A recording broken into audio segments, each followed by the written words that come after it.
with Iowa State University Student Outreach in the northwest part of the state, and I do their local foods coordinating. Great. And Morgan Honig, how about you? Who's okay? I'm the local foods coordinator in Eliza and Henry County, Iowa. I work Excellent. Kelly, I might ask you to mute again. I think there's background noise maybe. Yeah. Thank you. And then I've got just 2 phone numbers. So there is a 577 phone number person. Would you want to introduce yourself? Yeah, that's me. This is Ash. I'm the local foods coordinator for Story and Boone counties, and I am coming up on the heels of my local food cycle events this weekend, so I'm going to put myself on mute and have this on speaker while I'm packing my totes. Excellent. Thanks for joining us, Ash. And good luck on that event. Sure. Yeah. And then I've got a 641. Again, I don't have a name. Sorry. Could you introduce yourself? Yeah, this is Jen Doherty, the local foods coordinator in Wapello County, and I am currently prepping for a local foods event tonight, so I will also be putting y'all on mute and on speakerphone while I'm packing up stuff and cooking. Excellent. Well, welcome, Jen. We're glad to have you with us, and welcome to every.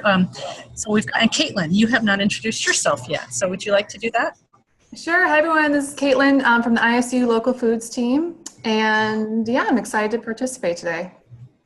Excellent. Well, and then I will introduce our presenter today, Ellen Anderson, and she is from Buena Vista in Storm Lake, and she'll be presenting on conflict management. So I'll say, take it away, Ellen. All right, thank you.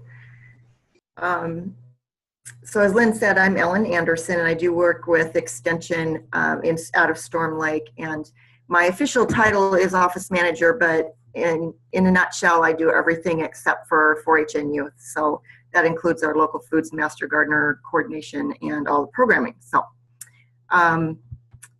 let's see. I'm not very technologically savvy here, so I'm going to do my best. So just bear with me here. So just a little bit about my background. I did earn my bachelor's degree in accounting at Buena Vista University here in Storm Lake, and then my master's degree in business administration at the University of Sioux Falls. And my current position I just described, and then previous to this, I was the director of rehabilitation services at the hospital here in Storm Lake. And then previous to that, I was the clinic administrator for a family practice health clinic here in Storm Lake as well. So in those positions, I've had some opportunities to make big mistakes, but also have some big successes in using conflict management and hone my skills. And so I do have a few examples that I've included in my presentation today. And I hope that those of you that are listening will also share some ideas and some experiences, and let us have some good dialogue about how conflict is managed. So I don't consider myself an expert, but I do have some experience and just wanted to share my ideas with you today. So the definition of conflict is the process of limiting the negative aspects of conflict while managing the positive aspects of conflict, because there are both negative and positive aspects. The aim of conflict management is to enhance learning and group outcomes, including effectiveness or performance in organizational setting. So it sounds pretty fabulous, but getting to those great outcomes can be challenging sometimes, and that's what we're going to talk about today. So although conflict is an inevitable part of life, conflict is not always a bad thing. When managed effectively, conflict can lead to improvement and growth, and that's what we hope. Our conflict management skills, as we improve those skills, that's the goal that we hope for.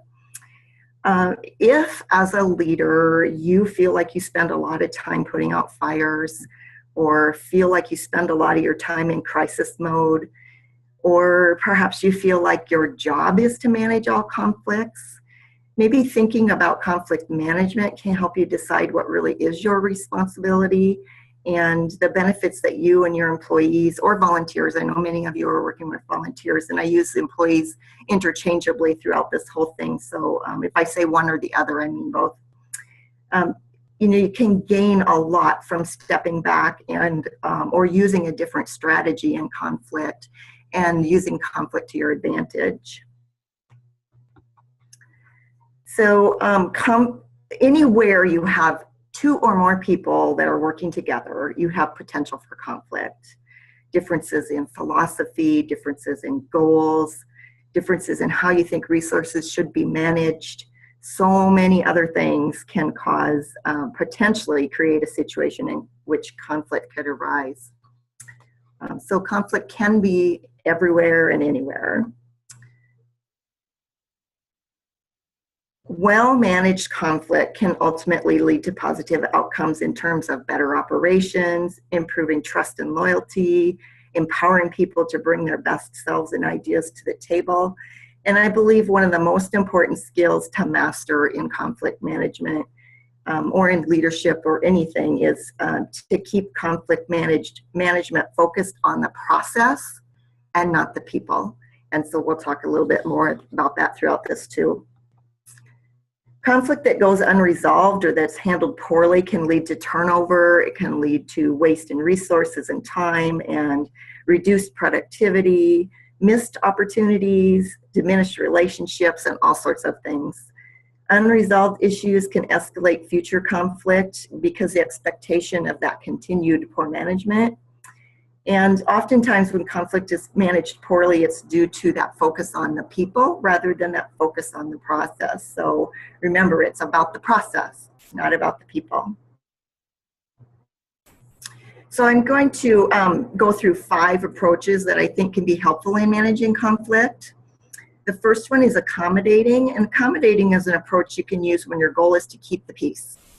When stakes are low, or when one party sees the issue as minor. This is a situation in which one party wins, they get what they want, one party loses, they make the accommodation.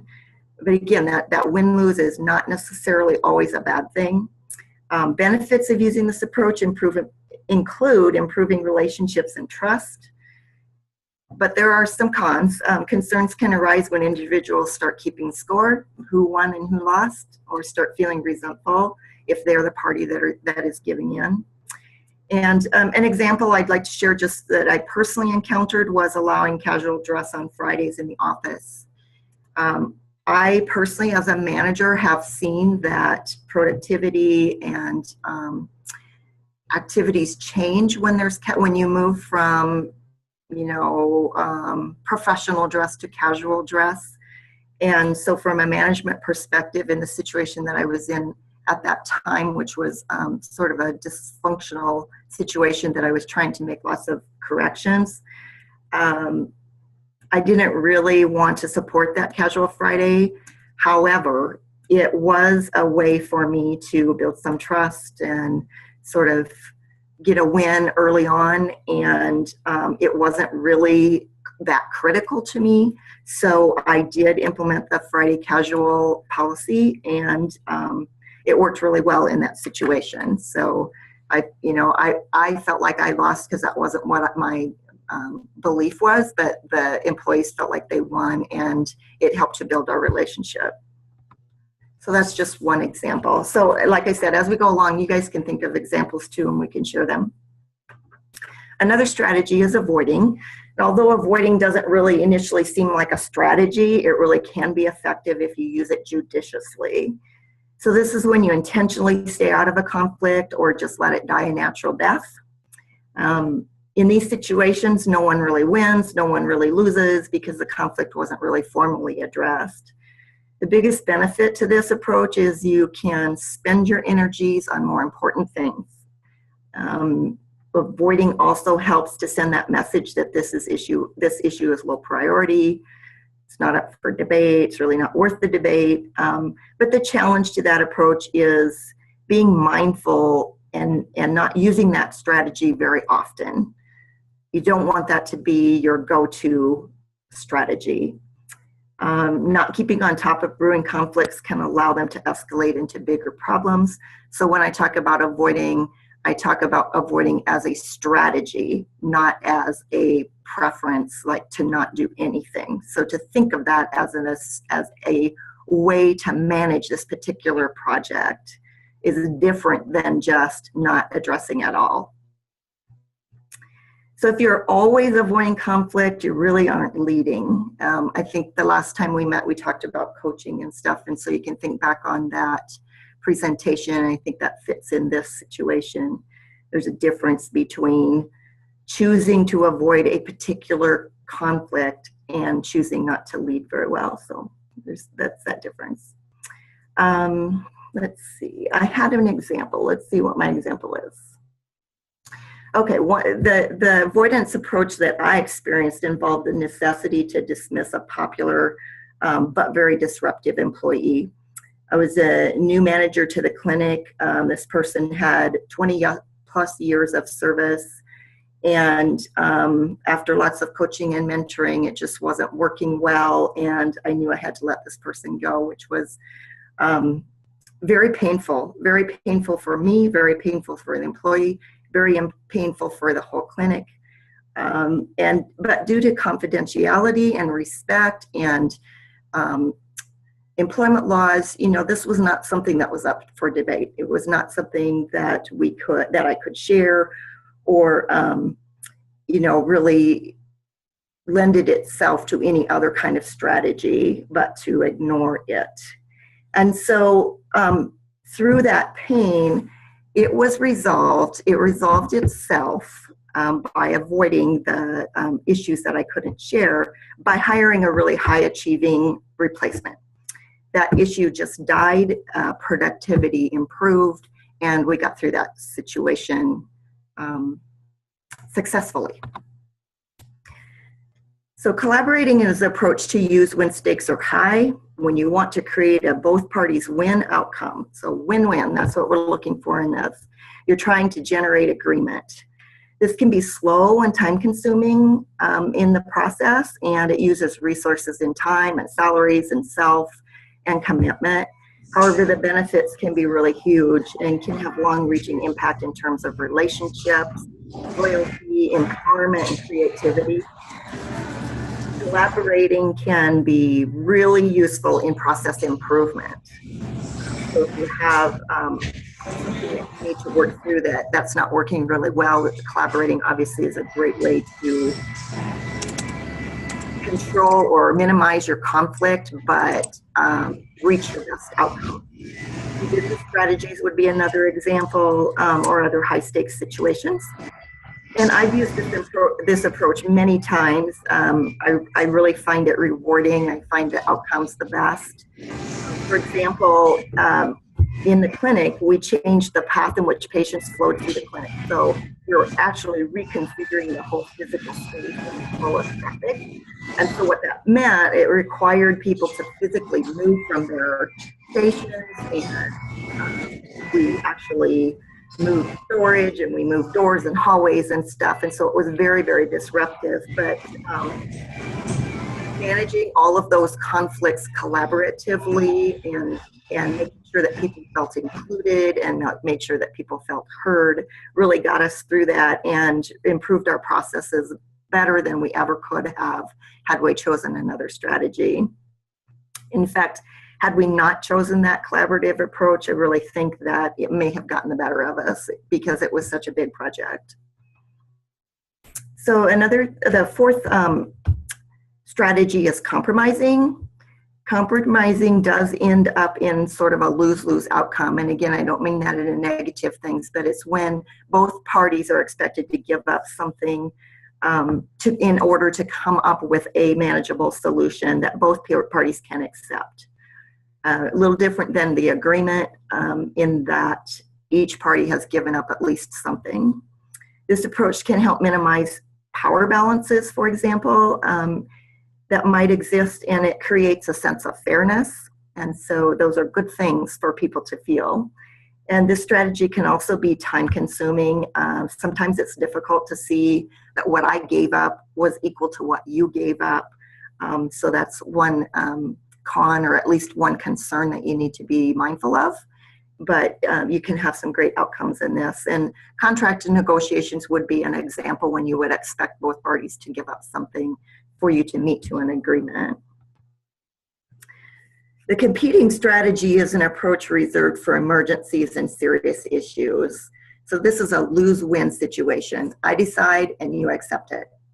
The pros to this kind of strategy is that it's quick and it's decisive.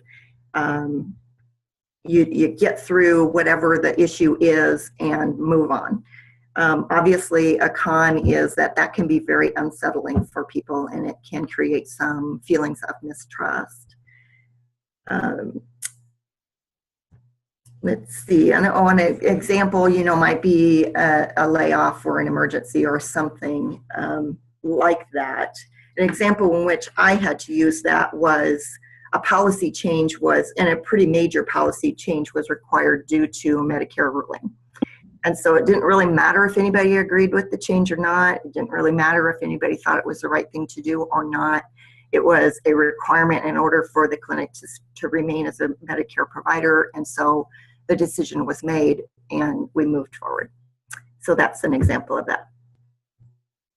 And when you do need to, this is a strategy that obviously you do need to employ once in a while, but I caution that you use that very judiciously and only in times of crisis, real crisis or emergency. So I see conflict management and conflict resolution as sort of two sides of the same conflict coin. Management to me is that proactive side, and resolution is more of that reactive side of that coin. Management starts with you and me. So it involves self-reflection. It involves being aware of your personal style, actually practicing how to handle conflict when it rears its ugly head sometime, being prepared. It requires monitoring the environment and being aware of what's happening and being mindful of what has the potential to escalate into conflict, and then mindfully choosing how you want to handle that situation, perhaps using one of those 5 strategies that I just went through. So to me, I think conflict management is what you do, particularly with yourself, but what you do in your thought process on being prepared and developing those skills for that management of conflict when it arises. Resolution to me is more working through that chosen management strategy. So, I've chosen my strategy. I have a meaningful way in which I'm going to resolve that issue. And I think demonstrating consistency is important in how you respond to conflict, because that helps manage expectations then. If people see that you handle conflicts, in a systematic way, and that you're really thoughtful about it and that you use a meaningful process, people are more likely to be on board with you and to back you up and to be a little less conflicting in those minor issues. So again, identification of your personal style and your skills way before you have to deal with any really big problem will serve you well. Spend time thinking about conflicts that you've observed or been a part of. When you get to the other side of a conflict, take a little time to analyze how the process worked. What did you do really well? What do you wish you would have done differently? Talk to a peer or a colleague and run that by them and say, hey, this happened. This is how I handled it. This is what the outcome was, and share some ideas about how you could do it differently for next time. Practice makes perfect. Nobody likes to do role play, but it really can be a really beneficial tool in managing your skills. So read and study, there's books and there's online articles and there's all kinds of things that you can access and just try to do some self-improvement in your skills. Let me see, I just want to look at my notes here a minute. One thing I want to share that, every conflict does not need to be addressed immediately.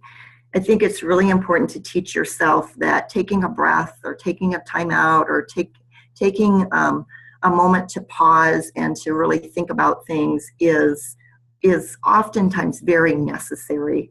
We often, as leaders want to resolve problems right away and we want to take care of things for people, but it's okay to use some time and space to think through even small conflicts so that you know that how you're reacting is the right way that you're reacting. And make sure that you're working with facts and not speculation or opinion. It's really easy to get caught up in somebody's emotion when they're really passionate about something that happened, they're really upset about something, and you really want to help them. It's easy to get caught up in their emotions. And so make sure that you've got facts that you're dealing with. So in other words, I think that conflict management, is that pre-planning and preparation. Be ready for a crisis before it happens, and then you've got the tools in your toolbox to handle those things even more effectively. So that reactive management, which I call resolution, then conflict resolution is the whole other I think is a whole other presentation.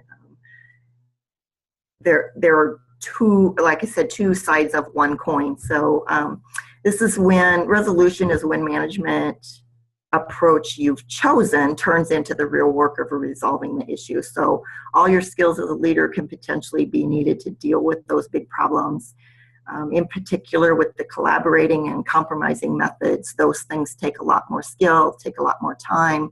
And so you need to be prepared when you choose one of those management strategies that your resolution then is strategic and that you're using good tools.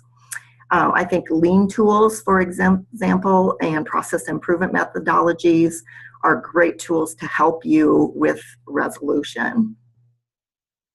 And I really believe that people are basically good and want to get along.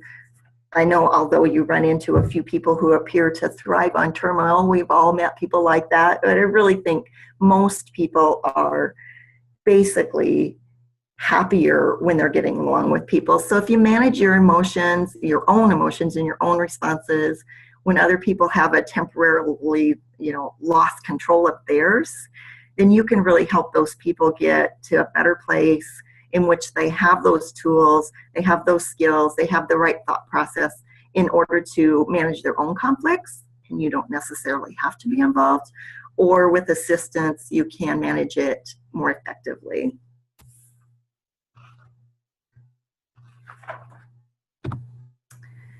So if you remember anything from what I've talked about, and obviously this is a very brief overview and it didn't take very long, so I hope that we have some dialogue after this, but if you remember anything, I hope you remember that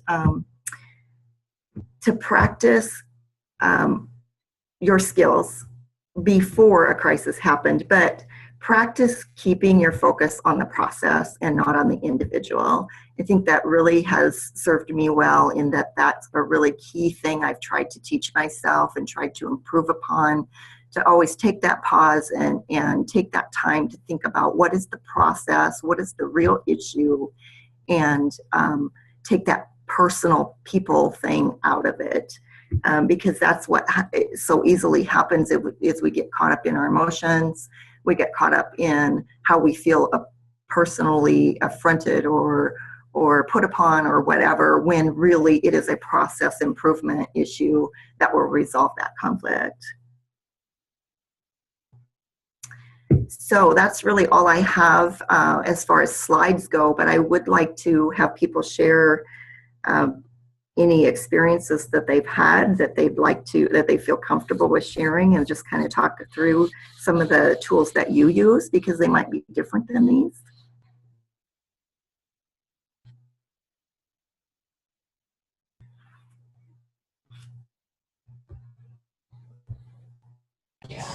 And I think Kelly had to leave, Ellen, but she said thank you for your presentation. Sure. Yeah, she wanted to pass that along. So yeah, questions, comments, other people, ways that you've had to face conflict. Well,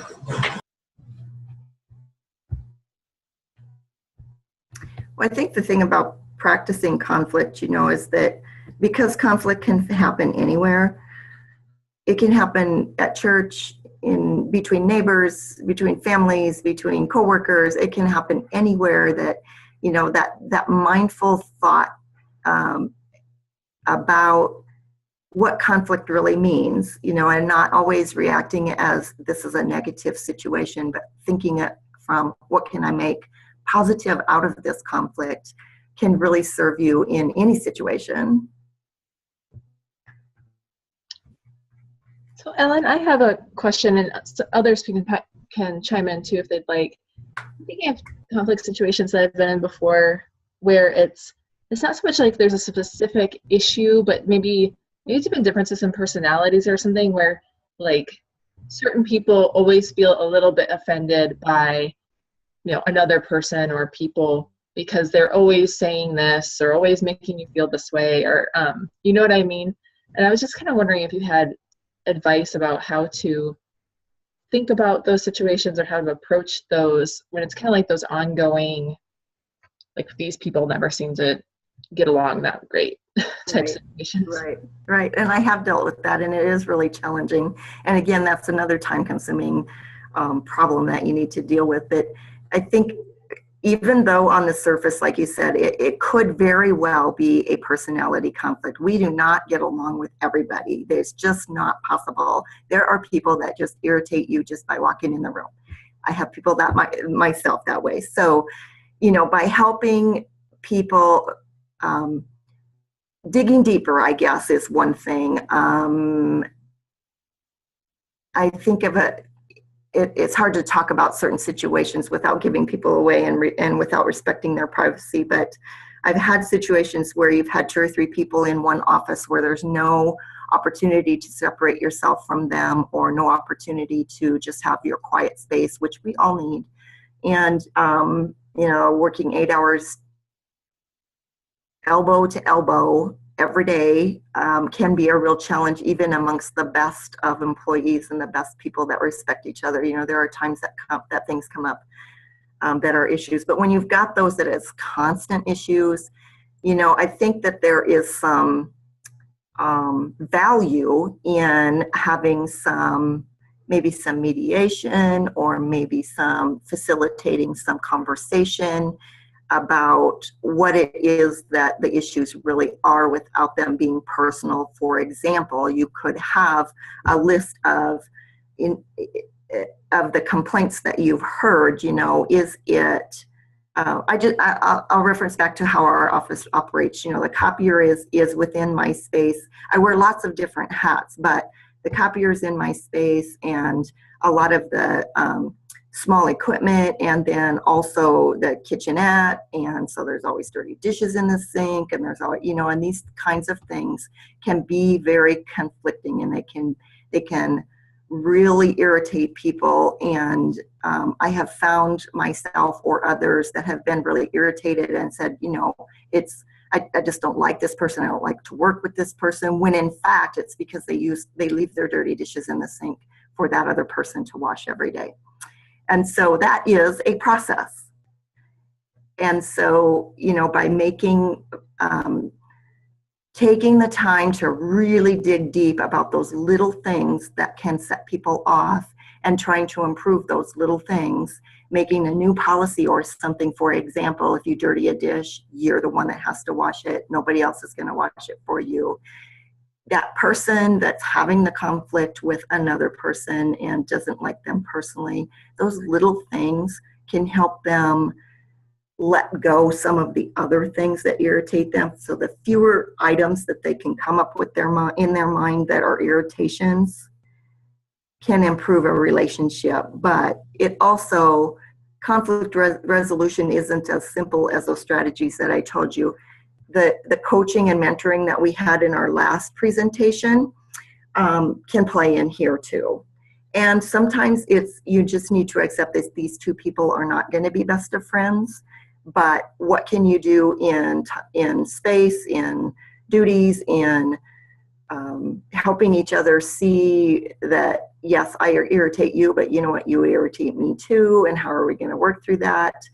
You might not ever resolve all of those issues, but talking about them can help or resolving the little dish issue can help. So I'm rambling on, but I think it's a lot of different issues that you need to deal with if you can't really pinpoint a process.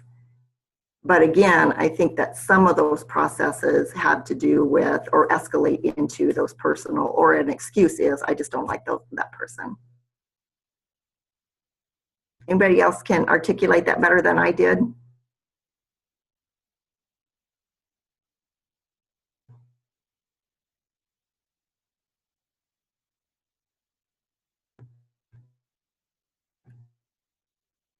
Thanks for sharing, Ellen. This is Caitlin. I'll just add, I know it's always hard to talk about these issues when there isn't a specific context to them. And I know that conflict resolution and problem solving, from my experience, can seem a lot easier to talk about than it is to put in action. And kind of just to go to your comment, Arlene, I would say, and add to what Ellen said, which is great, is that one of the simplest things I found, especially in a work situation with coworkers, is to have discussions.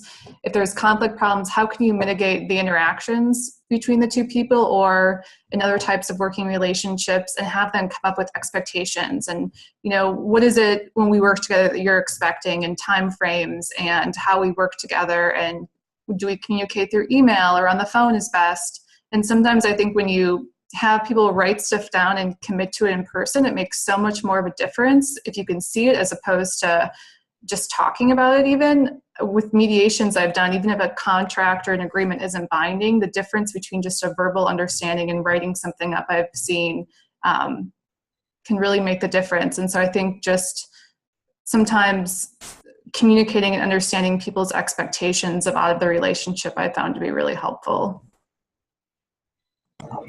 And this is Lynn. Another thing I learned, and this was strangely enough, when I was, I don't know, when you get to that point in marriage where you just kind of hit some bumps and hip bruises, we did some counseling and learned some really great, which ended up being very basic, but like using appropriate statements, I statements, and clarification. So, and I think this goes beyond even conflict management or resolution, but when you're having conversation, especially with a topic or with a person where there may be the potential for higher emotional issues, that you, like a lot of times I will say back to someone, so here's what I heard you say. This is what I heard you say. You said blah, blah, blah, blah, blah. And they might say, yeah, that's exactly what I said, and you heard me right, and so then we can move forward. On the other hand, I've also had people say, that isn't what I said at all, or that's not what I meant. So what I heard was not what they meant. So like you were saying, Ellen, I think sometimes this just takes taking a deep breath and realizing, especially if you know there's either conflict or the potential for conflict, to make sure there's real clarity on, do we even really have an issue, or am I just bringing a perception to the conversation? So that's just another thing that's been helpful to me, is to say back what I think I've heard and to use I statements instead of kind of pointing the finger.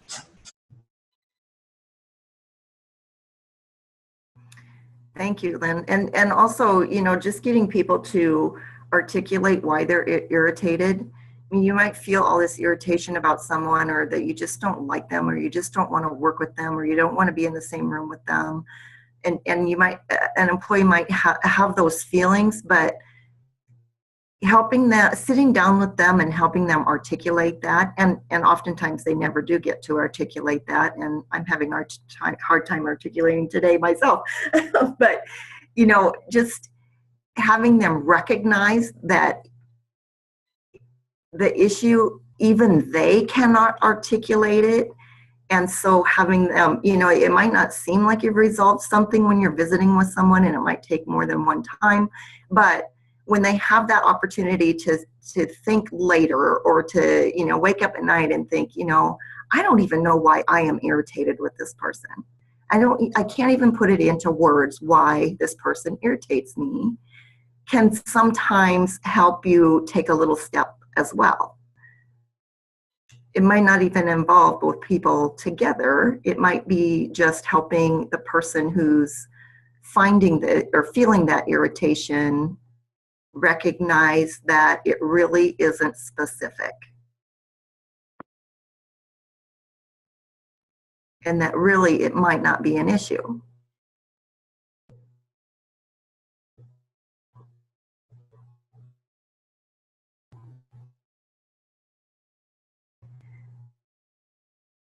I'm thinking of a situation in which I had an employee that felt this way, and just really didn't feel respected and felt undervalued, and was a pretty good employee, but just didn't feel very happy at work very often. And so we did sit down and talk multiple times about, well, what does respect look like to you? You know, what specific things could people do to help you feel respected? And she was able to come up with a few things, but not very many. And after a few months of working together, she did come back and say, that really did help her to self-reflect and, to get over some of these feelings that, because she couldn't articulate them in her mind, she was able to resolve them herself. Not all of them, but some of them.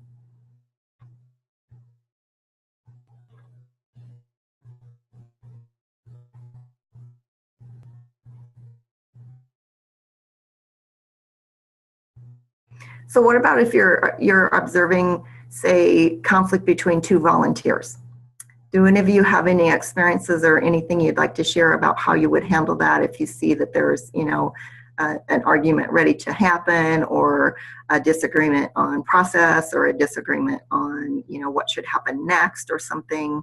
Have you handled a situation like that, or do you have any ideas on how you would approach that situation?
That's okay.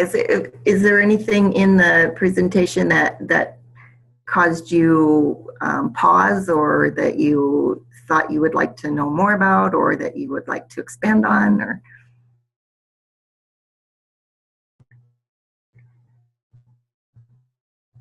or that you disagreed with? I have another question that kind of came to my mind. It wasn't directly from your presentation, but it was kind of related. When do you think it's appropriate to pull in a third party into a conflict? And I've just thought about that because I mean, sometimes you can bring in a third party and it just feels like you're gossiping with that person, or just blowing the problem up bigger by bringing in more people. But when would you say when have others had experiences when bringing in a third party has been appropriate and helpful?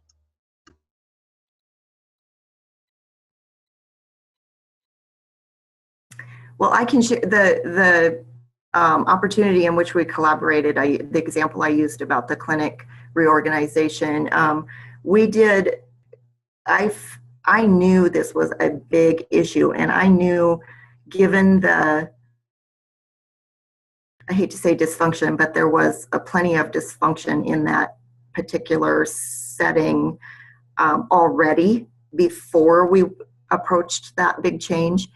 I really felt like I was going to head things off at the pass and bring somebody in, a third party in, to help us through that process that had some lean experience and some experience in big changes like that, because there was already conflict, and I needed this process to be an improvement and not and we were spending lots of time and resources, and you could imagine, people were getting, when you have some kind of collaboration like that, that is over and above what you're doing, from day to day to take care of patients or to take whatever situation you're in. So you already know you're going to spend a lot of time and resources, salaries, those kinds of things, just to work through the process. So I needed it to be really successful. So I, from the very get-go, brought in a third party who was unrelated to the clinic so that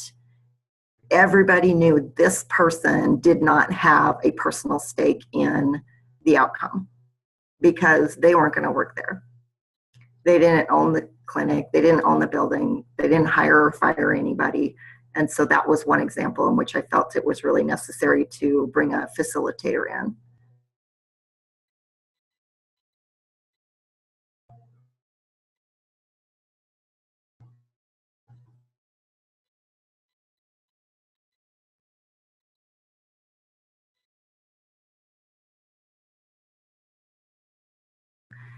I guess another example is I had a couple of employees that were, I was trying to coach them through some issues, and, we'd made a little headway, but I frankly didn't have enough time to devote to these two particular employees, and so therefore brought in human resources, a peer mentor type situation, and help them work through that. Not because I didn't want to resolve it myself or I didn't care, but because I felt like they could do a better job and my time could be spent elsewhere better. That was another situation in which I brought somebody else in.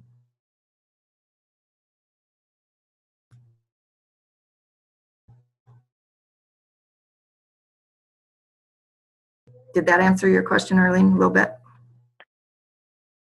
Yeah, that was helpful. And it sounds like in the cases where you've brought someone in, it's been somebody who's really quite distant from the actual issue, rather than like bringing in another coworker or another person from your own team. Yes, in those two examples, it was somebody distant. Yes.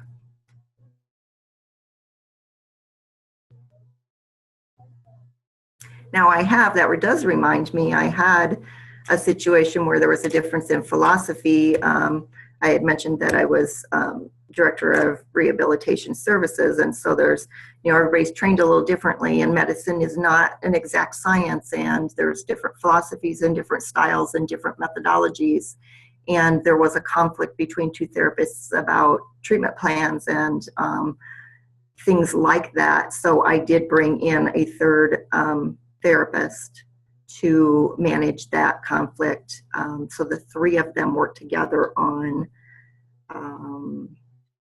very clinical concerns, if you will. Does that make sense?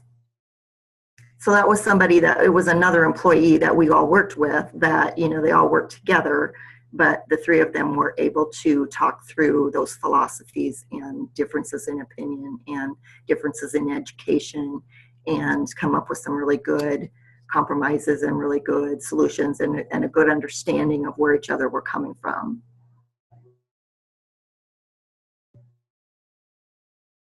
So again, I think it goes back to, a comment I made before, that you as the leader do not always have to be the person resolving every crisis or every conflict. There are different ways to manage conflict that oftentimes can leave you completely out of it, and sometimes that's appropriate.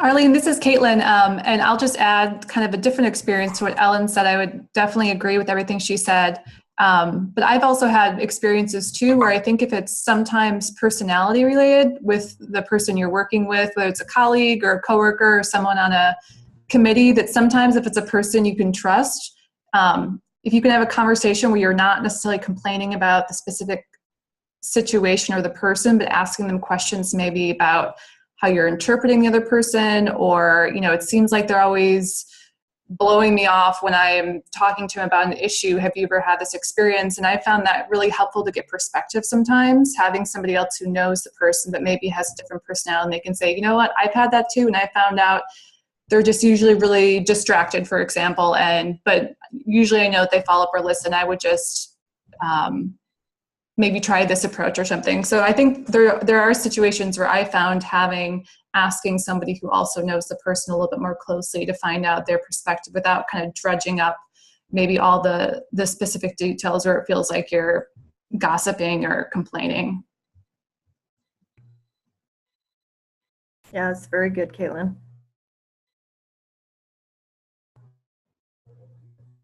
Sometimes it just helps to have somebody else point out the good side or the good issues or good, work of somebody that you have either forgotten about or failed to notice, or, just needs to be reminded of.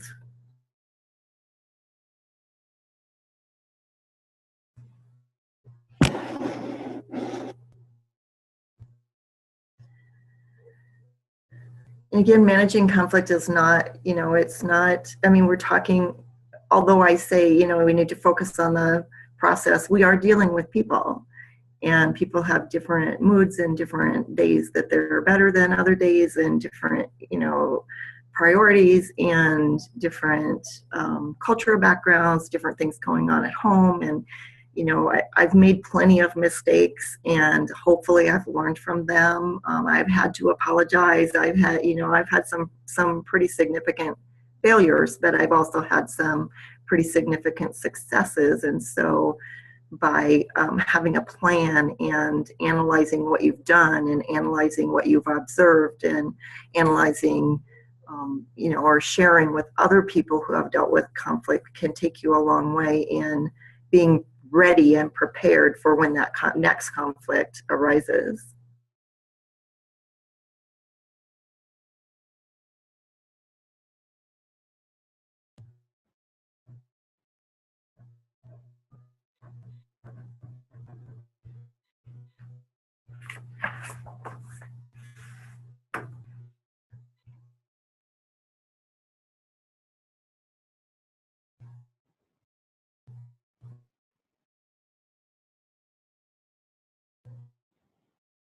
So I've kind of thought about, presented, or mostly anyway, about, being prepared pre-conflict. Is anybody interested in taking it up from here and on that resolution process? Because you guys have, asked some great questions that maybe we can dig into a little deeper.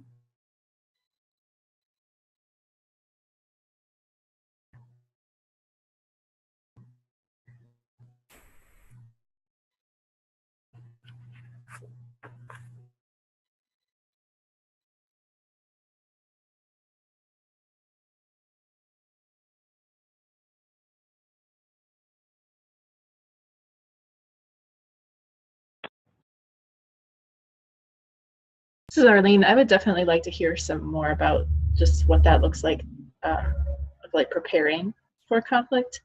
I myself don't have any experience to share. I don't know if anybody else would want to share some information on a call, either now or in a separate session.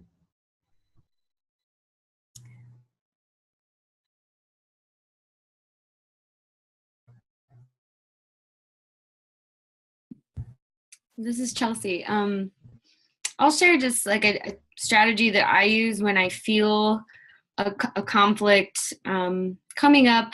I work remotely, so a lot of the conflict comes remotely when it happens. And so self-reflection and writing my thoughts down before, when you're communicating remotely, you have the opportunity to step back and take a, breather a few moments before you respond.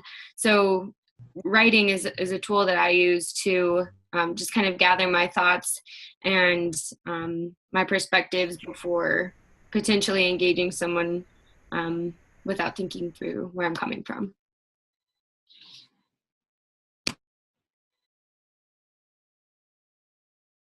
That's great, Chelsea. I know this sounds really weird, and like when I was a new manager, I really did this. I drive 30 minutes each way to and from work and have forever and ever. So that gives me 30 minutes that I'm alone and I can talk to myself and honestly talking things out loud as if I were talking to the person and, you know, sort of trying things on for size type thing. You know, when I was cleaning the house, for example, you know, trying to think of different situations that I have or have not encountered and really thinking through those and planning for them helped to, because I tend to be a reactionary person, or I was more reactionary than I am now. And I think by talking those things through with myself or with peers that I trusted has really helped me be less reactionary and more strategic and more prepared and less taken aback when those conflicts do arise. So one of the slides I mentioned, you know, practicing and role playing and things like that, although that is very uncomfortable, it feels very weird, it has really served me well.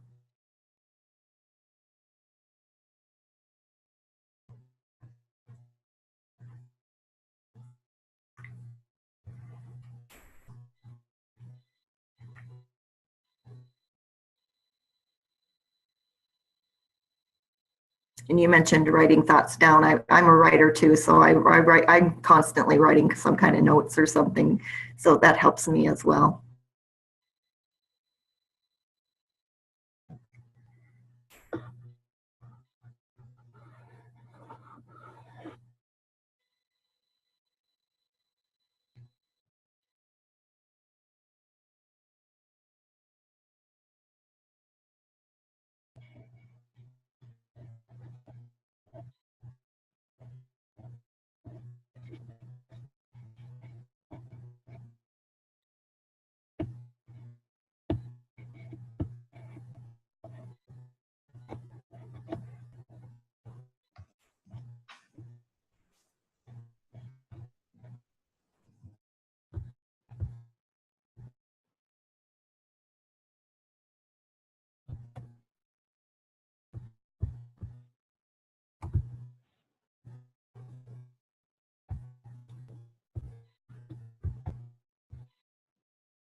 So was anybody surprised, or anybody have a comment on using avoiding as a strategy?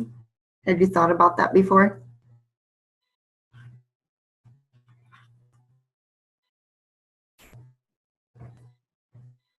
I personally don't like conflict, and so I don't like negative conflict.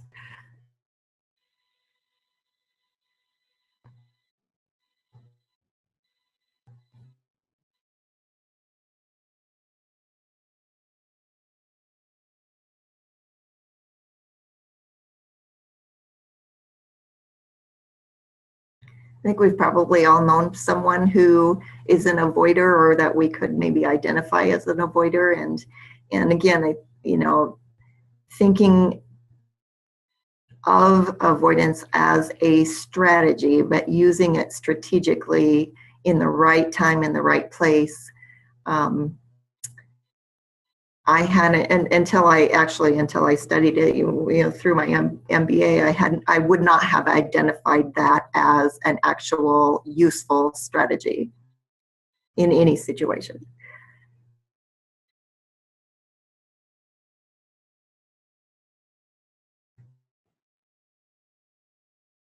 Any thoughts on that?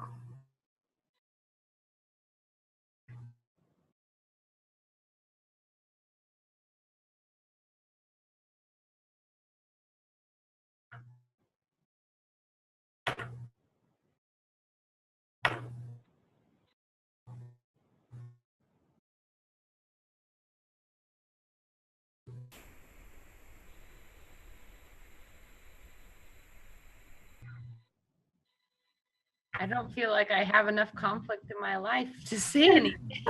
Well, lucky you. Seems like all the conflicts in my life are, you know, just being annoyed with the way other people do things. You know, just different. But, you know, maybe I'm just not noticing conflict where there is conflict. You know, I internalize it perhaps. So good strategies, though. I appreciate listening about all this and thinking before I talk to people about stuff. So Yeah, yeah.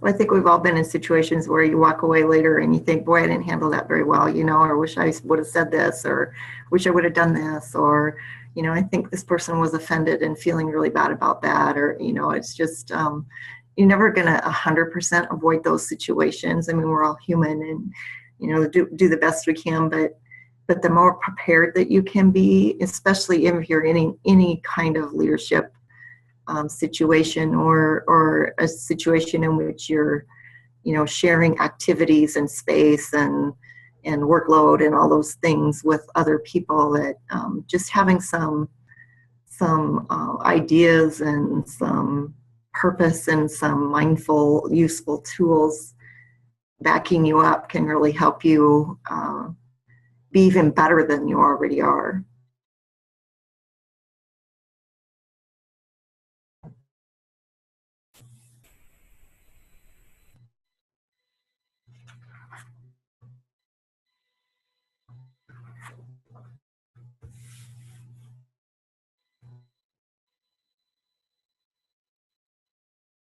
So Lynn, what are some of the other burning topics that you got suggestions for?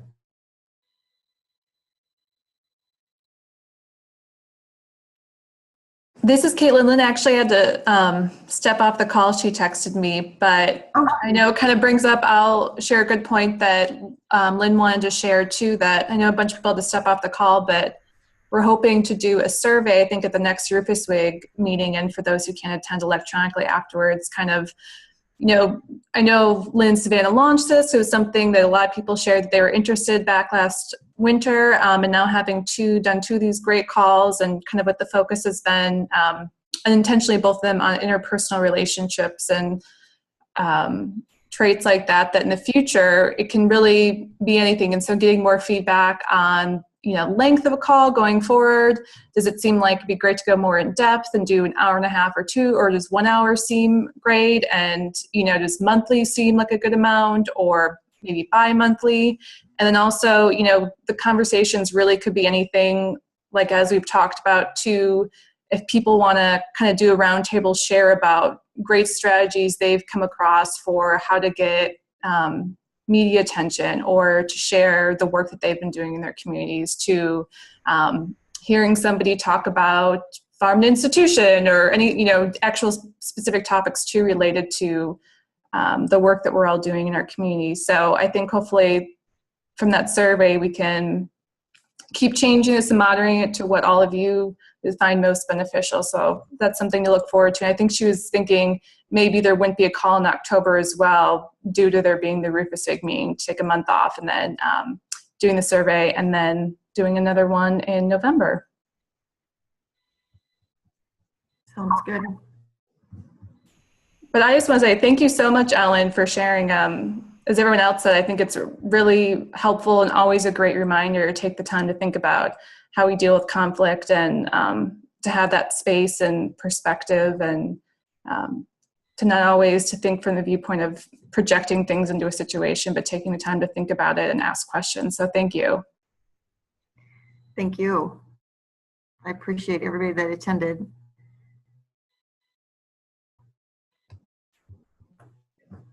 thank you. Does anyone have any last thoughts or questions before we wrap up?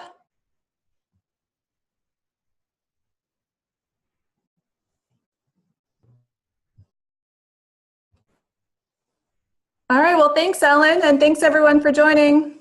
Thank you. Bye. Thanks. Bye.